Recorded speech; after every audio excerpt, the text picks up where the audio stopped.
নমস্কার বন্ধুরা, education culture YouTube চ্যানেলে তোমাদের প্রত্যেককে স্বাগতম।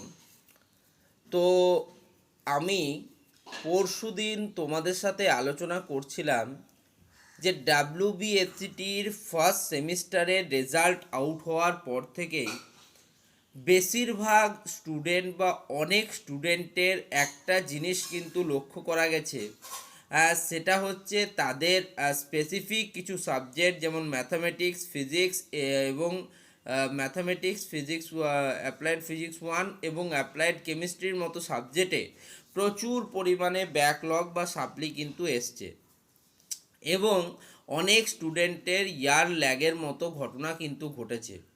এবার এই যে আমাদের আওয়াজ, সেই আওয়াজটা কিন্তু শেষ পর্যন্ত স্টেট কাউন্সিলের কাছে পৌঁছেছে এবং স্টেট কাউন্সিল এই জিনিসটিকে গভীরভাবে অধ্যয়ন করার পর তারাও কিন্তু একটা সিদ্ধান্ত নিয়েছে যে খুব তাড়াতাড়ি, ঠিক আছে, দেখো 2-4 দিনের মধ্যেই তোমাদের কিন্তু রিভিউ রিলেটেড যে নোটিশ সেটা কিন্তু আসতে চলেছে।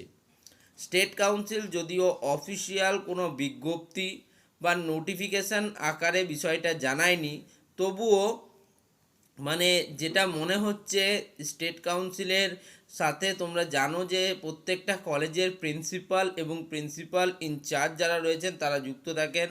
তো তেমনই আমি একটা নির্দিষ্ট কলেজের প্রিন্সিপাল স্যারের সাথে কথা বলেছিলাম, এইচওডি স্যারের সাথে কথা বলেছিলাম। তো তিনি কিন্তু জানালেন যে খুব তাড়াতাড়ির মধ্যে তোমাদের যে আপকামিং ফার্স্ট সেমিস্টারের যে রিভিউ রেজাল্ট সেটা কিন্তু রিভিউ যেটা সেটা কিন্তু চালু হতে চলেছে। তবে রিভিউ করলেই যে তুমি পাস করে যাবে এমনটা কিন্তু নয়।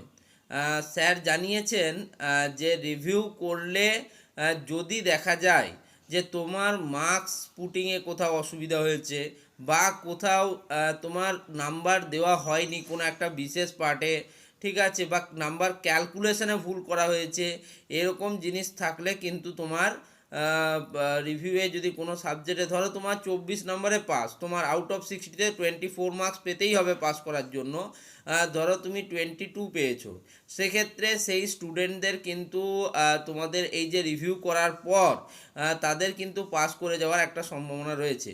কিন্তু যে সমস্ত স্টুডেন্টরা ধরো 15 পেয়েছো, 12 পেয়েছো, 13 পেয়েছো, তাদের ক্ষেত্রে কিন্তু রিভিউ করেও কোনো পাস করবে না তারা, ঠিক আছে।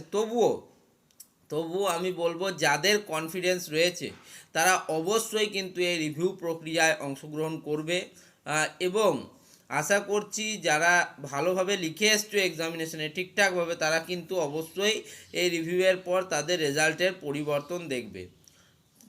তবে আমি শুধু একটা কথাই বলেছি, আগের ভিডিওটাতেও বলেছিলাম, সেই ভিডিওটাতে আজকেও বলছি যে আমার দেখা 2020, 21, 22, 23, 24, 25 এবং এবার এখনও অবধি থার্ড এবং ফিফথ সেমিস্টারের রিভিউ রেজাল্ট বেরোলে আরও ক্লিয়ার হতো বিষয়টা।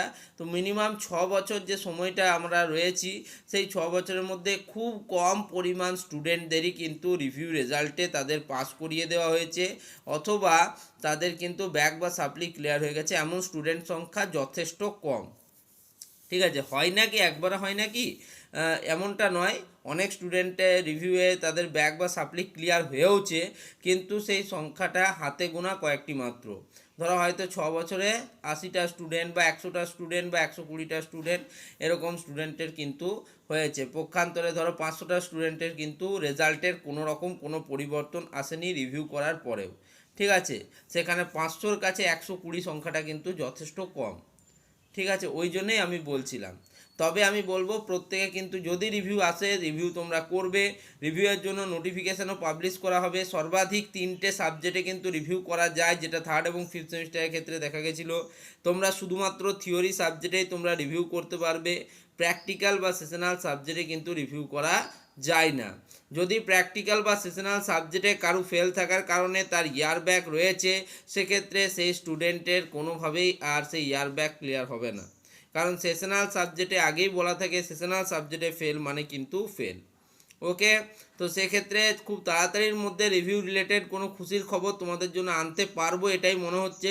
দেখি স্টেট কাউন্সিল কি এ বিষয়ে কবে নোটিশ পাবলিশ করে, তবে রিভিউ কিন্তু হতে চলেছে, এটা প্রায় কনফার্ম। ধন্যবাদ সকলকে, ভালো থেকো, সুস্থ থেকো।